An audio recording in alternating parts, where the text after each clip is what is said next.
Hello everyone, welcome back. Explore on World's Beatty. আসলে আমি কখনো ইউটিউবিং করব এটা আসলে আমার কখনো মাথায় ছিল না।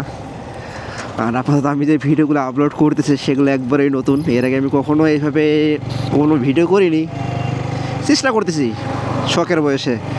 আমি কোনো এক্সপার্ট না, আর এটা আমার কোনো প্রফেশন না, ঠিক আছে? জাস্ট এটা ভালো লাগা থেকে করা।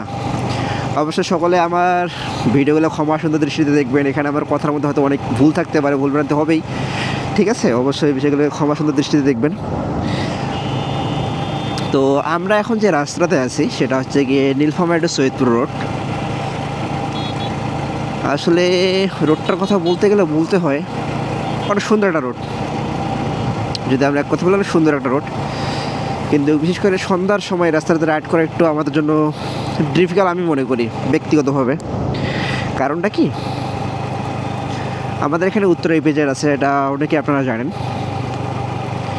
সন্ধ্যার সময় করে সে উত্তর ইপিজেড ছুটি হয়ে যায়, বিশেষ করে 7টার দিকে। এখানে অনেকগুলো কোম্পানি আছে, আর বিশেষ করে কোম্পানিগুলো প্রায় একসাথে ছুটি হয়ে যায়। আর কোম্পানির ছুটি হওয়ার সাথে দেখা যায় সকলে একসাথে বের হয়ে যায়। আর রাস্তায় প্রচুর পরিমাণে অটো থাকে, ভ্যান থাকে, এবং মোটরসাইকেল তো আছে এখানে।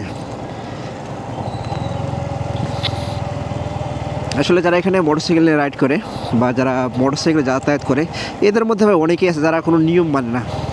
রাস্তায় যখন এরা উঠে, এরা রাস্তাটাকে মনে করেন যে একবারে পার্মানেন্ট মনে করে, বা যদি অন্যভাবে বলতে যাই, এটা অনেকেই গালিগালাজ করবেন, কিন্তু আসলে বিষয়টা ঠিক নাই। যে দেখেন সামনে,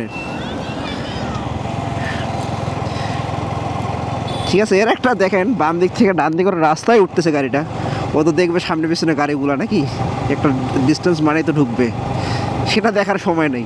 যদি একটু অসাবধানভাবে চলি আমরা এখানে, তাহলে আমাদের আর বাড়িতে ফিরতে হবে না, এমন একটা অবস্থা দাঁড়ায় যায় মাঝে মাঝে। আর যেটা বললাম, বিশেষ করে সন্ধ্যার সময় যখন ছুটি হয়ে যায়, ইপিজেড ছুটে যায়, রাস্তা প্রচুর জ্যাম হয়, বিশেষ করে অটো ভ্যান মোটরসাইকেলের জন্য, ঠিক আছে?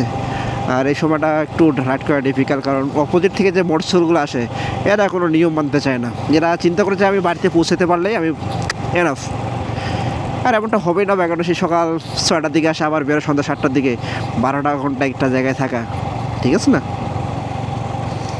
সব দিক থেকে এটাই মনে হয় যে আসলে ওরা যখন রাইড করে তখন, ঠিক আছে, ওরা চিন্তা করে যে ওরা নিচে আছে, ওরা সব তখন মনে হয় চিন্তা করে যে আমরা আকাশের মধ্যে প্লেন উড়াচ্ছি, এমন একটা অবস্থা।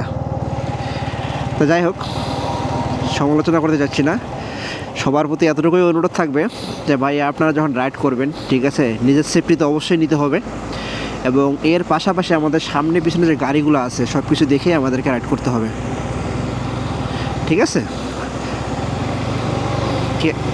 কেননা আমার সবাইদের একটা পরিবার আছে। আজ পর্যন্ত আমাদের যদি অ্যাক্সিডেন্টগুলো হয়, ঠিক আছে, কেউ তো ইচ্ছা করে কখনো অ্যাক্সিডেন্ট করে না, অসাবধানতার জন্য অ্যাক্সিডেন্ট। আর বিশেষ করে হাইওয়েতে 1 সেকেন্ডে একটা সিদ্ধান্ত নিতে ভুল হবে, সেখানে অনেক কিছু ঘটে যেতে পারে, তাই নয় কি? সুতরাং আমাদের সর্বোচ্চ সেফটি নিয়ে সব দিক বিবেচনা করে আমাদের রাইড করা উচিত, কারণ আমাদের সবার ফ্যামিলি আছে। আমরা তো রাস্তায় মাঝে মাঝে একটা লেখা দেখতে পাই যে না ফেরার চেয়ে দেরিতে ফেরা উত্তম। আসলে তো সেটা ঠিক, না ফেরার চেয়ে দেরিতে ফেরাটাই উত্তম, কারণ আমাদের সবার তো পরিবার আছে, তাই না? আজকে যদি কিছুটা হয়ে যায়, এ দায়ভারটা কিন্তু কেউ নেবে না ভাই, আমাদের নিজের দায়ভার আমাদের নিজেদেরকেই নিতে হবে। আপনি বিপদে পড়ে দেখেন না, বন্ধু কী জিনিস তখন টের পাবেন। আপনার আশেপাশে আপনার সুসময়ে 1000টা ভালো বন্ধু আছে, কিন্তু বিপদের সময় 1000 জনকে পাবেন না ভাই, বড় জোর হাতে কোনো 1জন বা 2জনকে পাবেন। সুতরাং সব দিক বিবেচনা করে আমাদের রাইড করাগুলো উচিত, আমি যেটা ব্যক্তিগতভাবে মনে করি।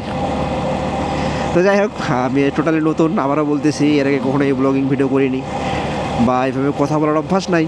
আজকে এখন ফার্স্ট টাইম বলতেছি বা শুরু করতেছি। সকলে দোয়া আশীর্বাদ করবেন যাতে মানে আমি এবারে এই ভালো টাকাটাকে একটু কাজে লাগাইতে পারি, এতটুকু আর কি।